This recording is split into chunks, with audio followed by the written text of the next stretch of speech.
Hello students, how are you all? Welcome to class 11. Today we will discuss about accountancy syllabus and basic accounting terms. So first of all তোমাদের সাথে intro করিয়ে দেই সিলেবাসটাকে। তো সিলেবাসে হচ্ছে accounting সিলেবাসে দুইটা পার্টে 100 mark 100 marks, part A 50 marks carrying and part B 50 marks. Sorry, part A 60 marks and part B part A 60 marks and part B 40 marks. So part A এর মধ্যে 6টা ইউনিট আছে। এখানের মধ্যে প্রথম ইউনিট হচ্ছে ইন্ট্রোডাকশন অফ অ্যাকাউন্টেন্সি, সেকেন্ডটা হচ্ছে theory base accountancy. যে এই দুইটা চ্যাপ্টারে আমরা থিওরি দেখব। থার্ড থেকে আমাদের নিউমারিক্যাল প্রবলেম স্টার্ট হবে, যেটার নাম হচ্ছে রেকর্ডিং অফ বিজনেস ট্রানজাকশন। এখানের মধ্যে আমরা জার্নাল এন্ট্রিজ, ক্যাশ বুক, special purpose books etcetera etcetera দেখতে থাকবো। দেন ইউনিট নাম্বার 4 হচ্ছে trial balance and rectification of errors. এখানে আমরা ট্রায়াল ব্যালেন্স প্রিপারেশন করা শিখবো এবং কীভাবে আমাদের যদি কোনো এন্ট্রি ভুল হয়ে যায় এটা রেকটিফিকেশন করাটাই এই চ্যাপ্টারের মধ্যে দেখব। নেক্সট চ্যাপ্টার হচ্ছে আমাদের ডেপ্রিসিয়েশন, প্রভিশন অ্যান্ড রিজার্ভ। এটার মধ্যে থাকবে 10 মার্ক। এখানে আমরা কিভাবে ফিক্সড অ্যাসেটের ভ্যালুগুলো ডেপ্রিসিয়েশন হয় বা অ্যাপ্রিসিয়েশন হয় বা আমরা কিভাবে প্রভিশন বা রিজার্ভ ক্রিয়েট করতে পারি এগুলা এই চ্যাপ্টারের মধ্যে দেখব। নেক্সট চ্যাপ্টার হচ্ছে ইউনিট নাম্বার 6। ইউনিট নাম্বার 6-এর মধ্যে আমরা দেখব accounting for bill of exchange transactions. Bill of exchange কীভাবে বিল নিয়ে একজন বিজনেসম্যান অন্যজনের কাছে বিল দেবে বা কীভাবে বিলের সিস্টেমে ট্রানজাকশনগুলো হয় এখানে আমরা দেখব বিল অফ এক্সচেঞ্জ। এখানে হচ্ছে তোমাদের 60 মার্ক। এটা হচ্ছে পার্ট এ। পার্ট বিতে হচ্ছে 4টা ইউনিট, 4টা ইউনিটে মিলিয়ে হচ্ছে তোমাদের 40 মার্ক 40 মার্কস। ফার্স্ট হচ্ছে unit number 7, that is financial statements. এটাতে হচ্ছে 18 মার্কস, যেটা কমার্সের স্টুডেন্টরা বা অন্যরা বহুত বেশি ফোকাস করে থাকে। এই চ্যাপ্টারে ফিনান্সিয়াল স্টেটমেন্টের মধ্যে আমরা দেখব কোম্পানির ফাইনাল অ্যাকাউন্ট বানানি, কীভাবে আমরা ট্রেডিং অ্যাকাউন্ট বানাবো, কীভাবে প্রফিট অ্যান্ড লস অ্যাকাউন্ট বানাবো এবং কীভাবে ব্যালেন্স শিট বানাবো। একটা কোম্পানির ফাইন্যান্সিয়াল পজিশন দেখতে গেলে আমাদের কী লাগে?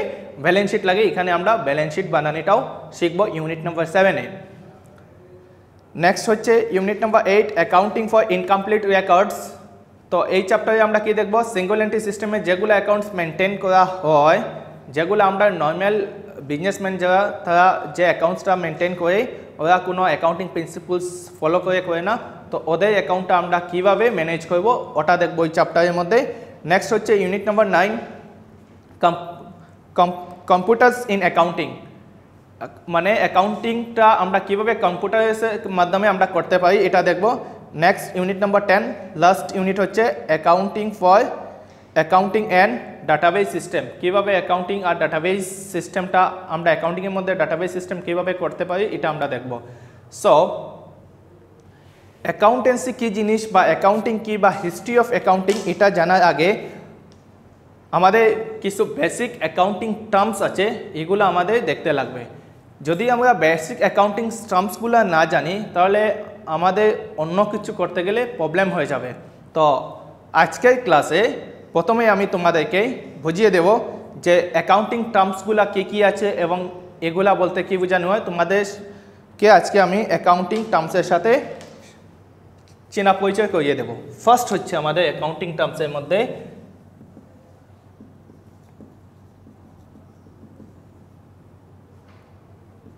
প্রোপ্রাইটর or ওনার। প্রোপ্রাইটর কি বা ওনার কে? ফার্স্ট প্রোপ্রাইটর হচ্ছেন ওনার অফ দ্য বিজনেস। যেমন ধরো একটা ফার্ম আছে, একজন মানুষে একটা বিজনেস করে, তো ওই বিজনেসের যে মানুষ যে থাকবে, পার্সন যে থাকবে, পার্সনটাকে আমরা কি বলবো? ওনার্স। যে বিজনেসটা স্টার্ট করতে তার ক্যাপিটাল ইনভেস্ট করবে, তার টাকা পয়সা লাগাবে বিজনেসটা স্টার্ট করতে সময় বা বিজনেসটা চালিয়ে যাবে, ওকে আমরা কি বলবো? ওনার্স বলবো। যেমন ধরো আজকে তোমাদের ঘর আছে, ঘরের মালিককে তোমাদের বাবা বা মা, ঠিক আছে, উনি হচ্ছেন ওই ঘরের ওনার। সিমিলারলি বিজনেসের মালিক যে থাকবে, মালিক যে উনি হচ্ছেন ওনার। মানে প্রোপ্রাইটরের বা ওনারের বাংলাটা হচ্ছে মালিক, একটা বিজনেসের মালিক আমরা বুঝবো। Number 2 entity. এন্টিটি, এখানে এন্টিটি বলতে কি বোঝানো হয়েছে? এন্টিটি বলতে বোঝানো হয়েছে অর্গানাইজেশনকে। আমরা এন্টিটি বলতে কি বুঝবো? অর্গানাইজেশন। আজকে আমার একটা বিজনেস আছে, তো বিজনেসটা আমার থেকে আলাদা। এখানে ওনার বলতে মালিককে বোঝানো হবে, আর এন্টিটি বলতে অর্গানাইজেশনকে বোঝানো হবে।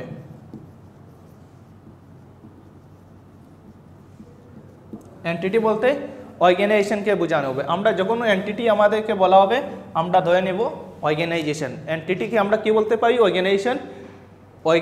এন্টিটি বলতে এন্টিটি কনসেপ্টে কি দেখানো হয়? এখানে দেখানো হয় আমাদের বিজনেসের মালিক আর বিজনেসটা আলাদা জিনিস, সেপারেট।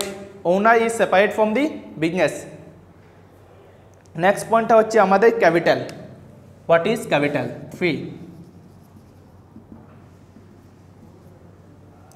ক্যাপিটাল। ক্যাপিটালটা কি? বিজনেসটা যখন স্টার্ট করা হবে, স্টার্ট করতে সময় এখানে যে টাকা লাগবে, ওই টাকাটা যে ইনভেস্ট করবে, ওই যে ইনভেস্ট যে অ্যামাউন্টটা করা হবে এটাকে আমরা কি বলবো? ক্যাপিটাল বলবো। Capital, the owner of the business invested money in the business enterprise is called capital. বিজনেসটা চালু করতে সময় যে টাকাটা দিয়ে মালিক বিজনেসটা স্টার্ট করবে, ওই অ্যামাউন্টকে আমরা কি বলবো? ক্যাপিটাল। নেক্সট হচ্ছে আমাদের ডুইংস, নাম্বার 4। ডুইংস। ডুইংস কি জিনিস? ডুইংস হচ্ছে owner of the business is taken money or goods from the business for his or her personal use is called drawings. মানে হচ্ছে বিজনেসের মালিক, ওনার অফ দি বিজনেস, বিজনেসের মালিকের যদি বিজনেস থেকে কোনো জিনিস বা ক্যাশ টাকা নিয়ে থাকেন ওনার ব্যক্তিগত কাজের জন্য, তাহলে এটাকে আমরা কি বলবো? ডুইংস বলবো। ঠিক আছে? আজকে ফর এক্সাম্পল, আজকে বাবু তোমার একটা বিজনেস আছে, তুমি আজকে একটা মোবাইলের দোকান আছে, তোমার মোবাইলের বিজনেস করছো, তুমি তোমার ব্যক্তিগত ইউজের জন্য তুমি যদি তোমার দোকান থেকে একটা মোবাইল নিয়ে নাও তুমি নিজে ইউজ করার জন্য, তাহলে এটাকে আমরা ডুইংস বলবো। ঠিক আছে? আজকে যদি তুমি মনে করো তোমার যে কোনো একটা বিজনেস আছে, বিজনেস থেকে তুমি টাকা 5000 রুপিস নিয়ে নিলে, কিসের জন্য? তোমার পার্সোনাল ইউজের জন্য, তোমার ফ্যামিলি এক্সপেন্সেসের জন্য। এটাকে আমরা ওই যে 5000 যে অ্যামাউন্টটা নিয়েছো বা মোবাইল যেটা নিয়েছো, এটাকে আমরা কি বলবো? এটাকে ডুইংস বলবো। ক্লিয়ার? ওকে।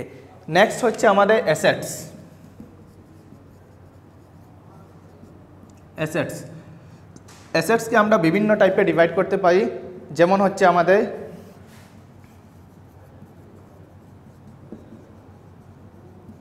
কারেন্ট অ্যাসেট,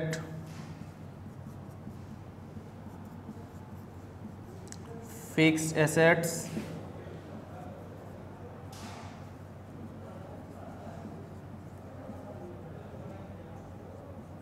tangible assets,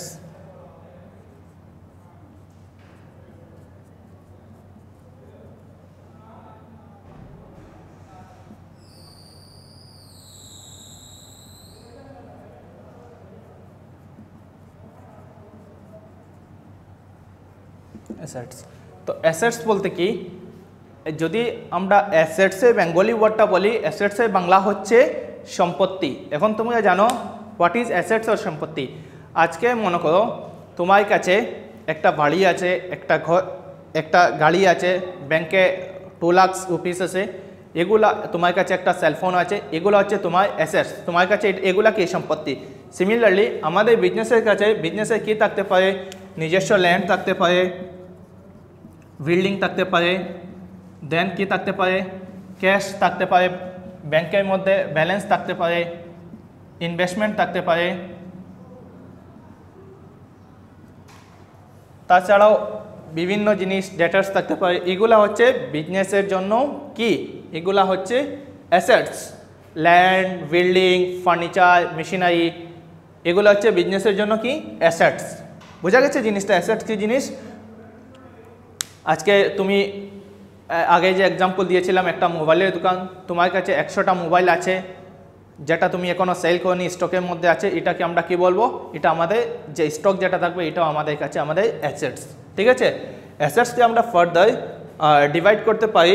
এখানে কি আছে, কারেন্ট অ্যাসেট আছে, fixed asset, tangible asset, intangible asset. Current অ্যাসেটগুলা কি, যে অ্যাসেটগুলা উইদিন 1 ইয়ারের মধ্যে লিকুইড ফর্মে আসতে পারে এটাকে আমরা কি বলি, কারেন্ট অ্যাসেট বলি। মনে করো আজকে তুমি কারোর কাছে টাকা পাও, এটা তুমি উইদিন 1 ইয়ার এটা পেয়ে যাবে, তো এটা ক্যাশে কনভার্ট হয়ে যাবে উইদিন 1 অ্যাকাউন্টিং ইয়ার, এটাকে আমরা কারেন্ট অ্যাসেট বলতে পারি। যেমন ধরো তোমার কাছে স্টক আছে আজকে 5 লাখে, তো তুমি কি করবে, এটা সেল করে ক্যাশে কনভার্ট করে নেবে, তাহলে এটাকে আমরা কি বলতে পারি, এটাকে আমরা কারেন্ট অ্যাসেট বলতে পারি। সোজা কথা হচ্ছে যে কোনো অ্যাসেটসকে যদি আমরা within 1 accounting year, that is within 1 ইয়ার যদি আমরা ক্যাশে কনভার্ট করতে পারি তাহলে ওটাকে আমরা কারেন্ট অ্যাসেট বলি। Then what is fixed asset? Fixed asset is opposite of current asset. যে অ্যাসেটসটা আমরা ন্যাচারালি সবসময় কী করি না, পারচেজ করি না বা সবসময় সেল করি না, যেগুলা উইদিন 1 অ্যাকাউন্টিং ইয়ার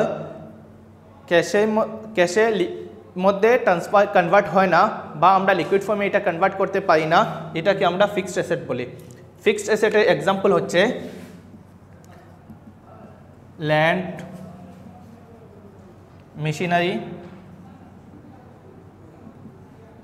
মেশিনারি, ফার্নিচার এক্সেট্রা। ঠিক আছে, আর কারেন্ট অ্যাসেটের মধ্যে এক্সাম্পল হচ্ছে, example of current asset, cash in hand, cash at bank, debtors etcetera. ঠিক আছে, তাহলে তোমরা বুঝে নিলে what is current asset and what is fixed asset. Current অ্যাসেটটা হচ্ছে যেটা আমরা উইদিন 1 অ্যাকাউন্টিং ইয়ার ক্যাশের মধ্যে কনভার্ট করতে পারি, ক্যাশে পরিণত করতে পারি, এটাকে আমরা কি বলি, কারেন্ট অ্যাসেট। কারেন্ট অ্যাসেটের এক্সাম্পল হচ্ছে cash in hand, cash at bank, stock, debtors etcetera etcetera. And fixed অ্যাসেটের মধ্যে এক্সাম্পল হচ্ছে, ফিক্সড অ্যাসেট কি, যেটা আমরা উইদিন 1 অ্যাকাউন্টিং ইয়ার ক্যাশের মধ্যে কনভার্ট করতে পারি না, এটাকে আমরা কি বলি, ফিক্সড অ্যাসেট বলি। এটার এক্সাম্পলটা হচ্ছে আমাদের কি, land, building, furniture, machinery etcetera etcetera. Then এখন আমরা জানবো what is tangible asset and what is intangible asset. Tangible অ্যাসেটটা কি, what is the word meaning tangible is, যেটা আমরা ধরতে পারি, ছুঁতে পারি, এটাকে আমরা কি বলি, ট্যাঞ্জিবল অ্যাসেট বলি। যেমন ধরো আজকে এই মার্কেটটা, এটা আমরা কি করতে পারছি, টাচ করতে পারছি, তাহলে এটাকে আমরা ট্যাঞ্জিবল বলতে পারি। আজকে আমরা কাছে বুকস আছে, পেন আছে, এগুলো আমরা কি করতে পারি, টাচ করতে পারি, এগুলাকে আমরা ট্যাঞ্জিবল বলি। যেটা আমরা টাচ করতে পারি এটাকে আমরা ট্যাঞ্জিবল বলি। Similarly tangible asset means the assets which we can touch, seen and feel is call tangible asset. Tangible অ্যাসেটটা হচ্ছে যেটা আমরা ধরতে পারবো, কি করতে পারবো, ফিল করতে পারবো এবং এটাকে ফিজিক্যালি এক্সচেঞ্জ করতে পারবো, এটাকে আমরা কি বলি, ট্যাঞ্জিবল অ্যাসেট বলি। For example furniture, machinery, land, goods etcetera etcetera, যেগুলো আমরা ধরতে পারি, ধরলে বুঝতে পারি। যেমন আজকে টেবিল রাখা আছে, এখানে টেবিল যদি তুমি টাচ করো তাহলে বুঝতে পারবে যে এটা টেবিল না ডেস্ক। তো এইরকম যেগুলো টাচ করে আমরা বলতে পারি এগুলা কি হতে পারে, এটাকে আমরা ট্যাঞ্জিবল বলি। যেটা আমরা the assets which we can touch, seen, feel and physically exchange is called tangible asset. হলো, এখন আমরা দেখবো ইনট্যাঞ্জিবল অ্যাসেট কি। ইনট্যাঞ্জিবল মানে যেটা আমরা ধরতে পারি না, ছুঁতে পারি না, এটাকে আমরা কি বলি, ইনট্যাঞ্জিবল অ্যাসেট বলি। The assets which we cannot touch, seen or physically exchange but we can feel, but we can only feel is called intangible assets. যেমন ধরো আজকে তুমি ভাবলে যে খাদিমের যে জুতা আছে, খাদিম কোম্পানি, তুমি জানো যে খাদিম কোম্পানির চপ্পলগুলো খুব ভালো এবং লাস্টিংও করে, তাহলে ওই যে জিনিসটা তোমার ওই খাদিম কোম্পানির প্রতি যে ফিলিংস, পজিটিভ ফিলিংস, এটাকে আমরা কি বলতে পারি, ইনট্যাঞ্জিবল অ্যাসেট। আর এটাকে আমরা ওই যে ফিলিংস যেটা, এটাকে আমরা কি বলতে পারি, গুডউইল।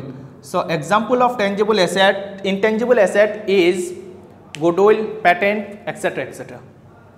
ঠিক আছে, তাহলে তোমরা বুঝে নিলে ট্যাঞ্জিবল অ্যাসেট কি আর ইনট্যাঞ্জিবল কি। এখন আমরা দেখব আমাদের কাছে কি আছে, নেক্সট লাইবিলিটিস, বোর্ডটা একটু ক্লিয়ার করে নিই।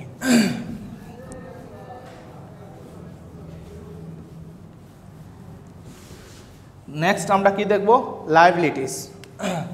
Next point,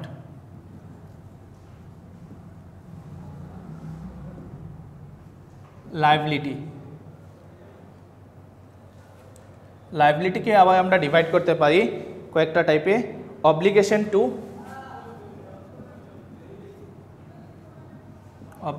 two owner, number 2 obligation to outsiders। Next কি হতে পারে, number 3 current liability.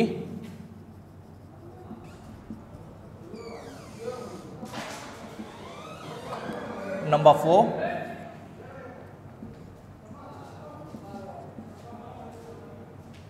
Long term liability. Long term liability. So লাইবিলিটিটা কি, বিজনেস যা কিছু পে করতে লাগবে, এখনো পে করেনি বাট এটা পে করতে লাগবে, এটাকে আমরা লাইবিলিটিস বলি। যেমন ধরো কি আজকে আমরা ব্যাংক থেকে লোন নিলাম, এই লোনটা আমরা কি করতে লাগবে, পে করতে লাগবে, আজ না হয় কাল, এটাকে আমরা কি বলবো, liabilities. The money which business will pay in the near future is called liability। তো লাইবিলিটিকে আমরা কয়টা ভাগে ভাগ করতে, ওকে প্রথমে তোমাদেরকে এক্সাম্পল দিয়ে দেয় লাইবিলিটিসের মধ্যে। লাইবিলিটিসের এক্সাম্পলটা হচ্ছে ক্যাপিটাল, ব্যাংক লোন, ক্রেডিটর্স, তারপরে যে কোনো এক্সপেন্সেস যেটা আমরা পে করতেছিলাম বাট এখনও পে করিনি, ওটা ডিউ হয়ে গেছে। যেমন ধরো আজকে কি মাস চলছে, জুলাই মাস। মনে করো আমরা একটা বিল্ডিংয়ের মধ্যে যেখানে আমরা বিজনেসটা করছি এটা রেন্টে আছে, তো জুন মাসে ভাড়াটা আমরা অতদিনে দেওয়ার কথা কিন্তু আমরা এখনও দেইনি, তার মানে কি এটা আমাদের লাইবিলিটিস হয়ে গেছে, বোঝা গেছে। তো তারপরে কোনো ইনকাম যদি আমরা অ্যাডভান্স রিসিভ করে নেই তাহলে এটাও আমাদের কাছে লাইবিলিটি। মনে করো আজকে তোমার একটা বিল্ডিং আছে, এখান থেকে তুমি মান্থলি কি পাও, রেন্ট পাও, ঠিক আছে, পার মান্থ তুমি 10,000 করে রেন্ট পাও। আজকে জুলাই মাস চলছে, তুমি যদি অগাস্টের টাকাটা জুলাই মাসে নিয়ে নাও তাহলে তুমি কি করলে, অ্যাডভান্স টাকাটা নিলে, আর যে টাকাটা পাও রেন্ট এটা তোমার কাছে কি হলো, ইনকাম হলো। এই ইনকামটা তুমি অ্যাডভান্স নিয়ে নিলে, অগাস্টেরটা জুলাই মাসে নিয়ে নিলে, তার মানে অ্যাডভান্স রিসিভ করলে, ওই অ্যাডভান্স যে মানিটা রিসিভ করবে ওটাকে তুমি কি বলবে, লাইবিলিটিস বলবে। Income received in advance is also call liabilities. Okay, next লাইবিলিটিসকে আমরা 4টা টাইপে ডিভাইড করতে পারি। আরও টাইপ আছে 4টা পরেও, কিন্তু এগুলো আমরা দেখব না, স্পেশালি এই 4টা দেখলে আমাদের হয়ে যাবে। তো ফার্স্ট হচ্ছে obligation two owners. Obligation two owners মানে কি, বিজনেসের মালিক যে বিজনেসটা স্টার্ট করতে যে ক্যাপিটালটা দিয়ে, মানে মূলধন, ক্যাপিটাল মিনস হচ্ছে মূলধন, মূলধনটা দিয়ে বিজনেসটা স্টার্ট করবে, ওই যে টাকাটা বিজনেস কি করতে লাগবে, ওই টাকাটা রিটার্ন দিতে লাগবে। মালিক টাকাটা ঢেলেছে বিজনেসের মধ্যে, বিজনেস কি করতে লাগবে, এটা মালিককে আবার পে করতে লাগবে যখন ফার্মটা বন্ধ হয়ে যাবে তখন। সো এই যে ক্যাপিটাল যেটা, এটাকে আমরা লাইবিলিটিসের ক্ষেত্রে কি বলতে পারি, অব্লিগেশন টু ওনার্স বলতে পারি। অব্লিগেশন টু ওনার্স মানে হচ্ছে capital, nothing else. Okay, next হচ্ছে অব্লিগেশন টু আউটসাইডার। অব্লিগেশনটা ও আউটসাইডার মিনস হচ্ছে যে কোনো লাইবিলিটি যেটা আমাদের পে করতে লাগবে কিন্তু আমরা এখনও পে করিনি, এটাকে আমরা অব্লিগেশন টু আউটসাইডার বলি। অনলি ওনারের পোর্শনটা ছেড়ে, ক্যাপিটাল পোর্শন পরে যে কোনো লাইবিলিটিস যেটা থাকবে এটাকে আমরা কি বলতে পারি, অব্লিগেশন টু আউটসাইডার্স। লাইবিলিটি সাইডে যে আইটেমগুলো থাকবে ক্যাপিটালটা ছেড়ে বাকি যে কিছু থাকবে আইটেম, সবটাকে আমরা কি বলবো, obligation to outsider. Okay, next হচ্ছে আমাদের কারেন্ট লাইবিলিটি। কারেন্ট লাইবিলিটিটা হচ্ছে যে লাইবিলিটি উইদিন 1 অ্যাকাউন্টিং ইয়ার আমরা পে করে দেই, এটাকে আমরা কি বলি, কারেন্ট লাইবিলিটি বলি। যেমন ধরো ক্রেডিটর্স, আমরা কি করি, ও টাকাটা রিটার্ন দিয়ে দেই, ঠিক আছে, উইদিন অ্যাকাউন্টিং। আজকে আমরা বাকিতে পারচেজ করলাম, আবার যার কাছ থেকে পারচেজ করলাম ওকে টাকাটা দিয়ে দিলাম, এটা তো সবসময় আমরা কিনবো বাকিতে, সবসময় সেল করবো, তাহলে এটাও কি হয়, কারেন্ট লাইবিলিটিসের মধ্যে হয়। সোজা কথা হচ্ছে যে অ্যামাউন্ট আমরা পে করতে লাগে এটা যদি উইদিন ওয়ান অ্যাকাউন্টিং ইয়ারের মধ্যে আমরা পে করে দেই তাহলে এটাকে আমরা কি বলবো কারেন্ট লায়াবিলিটি, যেভাবে আমরা কারেন্ট অ্যাসেট পড়েছিলাম। আর লং টার্ম লায়াবিলিটি হচ্ছে যেটা, যেমন ধরো আজকে একটা ব্যাংক থেকে লোন নিলে, তুমি ব্যাংক থেকে লোন নিয়ে তো উইদিন 1 ইয়ার এটা তুমি কি করবে না, রিপে করবে না, এটার জন্য রিপে করতে তোমার টাইম লাগবে 5 ইয়ার, 6 ইয়ার, 10 ইয়ার্স। সো ওইরকম লম্বা টাইমের জন্য যে লোনগুলো থাকে, লায়াবিলিটিস থাকে, এগুলাকে আমরা বলি long term liabilities. Long term লায়াবিলিটিসকে আমরা ফিক্সড লায়াবিলিটিস নর্মালি বলতে পারি না। ফিক্স মানে যেটা চেঞ্জ না হয়, লায়াবিলিটিস আমাদের চেঞ্জ হবেই, 5 ইয়ার 6 ইয়ার্স পর চেঞ্জ হবে। তো নর্মালি আমরা যেভাবে অ্যাসেটকে দুইটা টাইপসে ডিভাইড করেছিলাম, current asset and fixed asset, কিন্তু লায়াবিলিটিকে আমরা দুইটা টাইপে বলবো, current liabilities and long term বলবো, এখানে ফিক্সড লায়াবিলিটিস আমরা বলবো না। ঠিক আছে, ওকে। তাহলে আমরা নেক্সটে কি দেখব, এখন আমরা দেখব what is expenses, what is income. ওকে,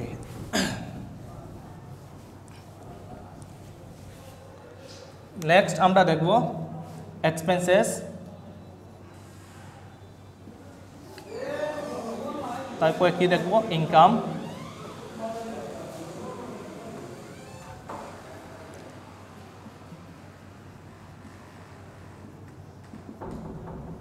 তারপরে দেখব আমরা এক্সপেন্ডিচার। তো এক্সপেন্সেসটা হচ্ছে যেটা আমরা মনে করো আজকে এই মোবাইল কত দিয়ে কিনেছি আমরা, মনে করো আজকে তোমার মোবাইলের বিজনেস, তুমি এই মোবাইলটা কিনেছো 8000 দিয়ে, ঠিক আছে, এটা সেল করলে 10000, কত দিয়ে সেল করলে 10000 দিয়া, তাহলে ওই যে 8000 যেটা তুমি কিনেছো এটাকে কি বলবে আমরা এক্সপেন্সেস বলবো। ঠিক আছে, এটাকে আমরা কি বলবো এক্সপেন্সেস, মানে আমরা যে কস্ট অ্যামাউন্টটা যাবে কোনো জিনিস সেল করতে গেলে ওই কস্ট অ্যামাউন্টটাকে আমরা কি বলবো এক্সপেন্সেস বলবো। তাহলে what is income, income means হচ্ছে excess of expenses over revenue, এটাকে আমরা কি বলি ইনকাম বলি। যেমন ধরো আজকে তুমি এই মার্কেটটা কিনলে 20 টাকা দিয়ে, আর এটা সেল করলে 25 টাকা, ₹25, তাহলে ₹5 তোমার কাছে কি হচ্ছে ইনকাম। ইনকাম হচ্ছে আমরা এক্সপেন্সেস থেকে যে বেশি টাকাটা পাই জিনিস সেল করে, ওই বেশি টাকাটাই হচ্ছে আমাদের কাছে ইনকাম। যেমন এখানে আমি এক্সাম্পল দিয়েছি, মার্কেটটা আমরা সেল করেছি 25-এ, পারচেজ করেছিলাম কত দিয়ে 20 দিয়ে, তাহলে এখানে আমাদের বেনিফিট কত হলো 5, এই 5টাকে আমরা কি বলবো ইনকাম বলবো। ঠিক আছে, নেক্সট হচ্ছে আমাদের এক্সপেন্ডিচার।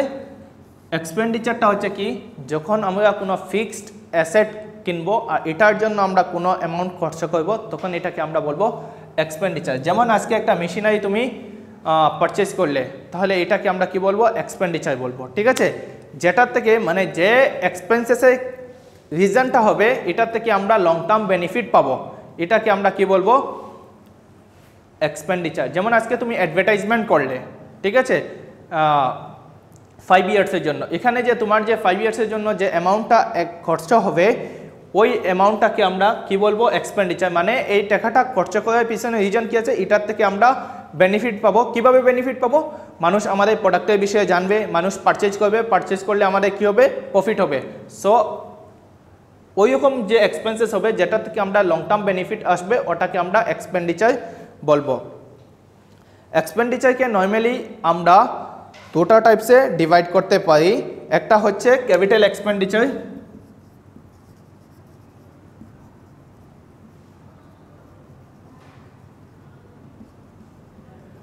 সেকেন্ডটা হচ্ছে রেভিনিউ,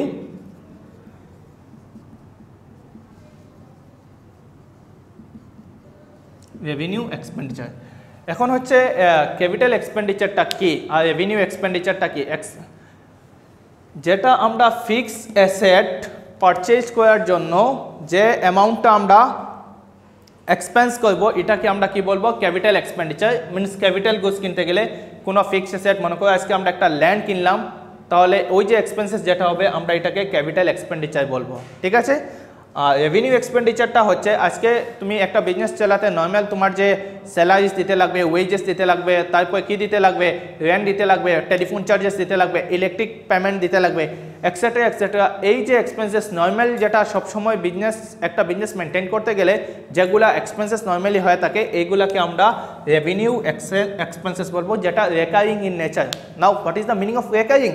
রেকারিং মিনস হচ্ছে যেটা সব সময় হয়ে থাকে, এটাকে আমরা কি বলি? Recurring in nature. আর নন রেকারিং মিনস যেটা সব সময় হয় না, যে এক্সপেন্সেসটা সব সময় হতে থাকবে, দ্যাট ইজ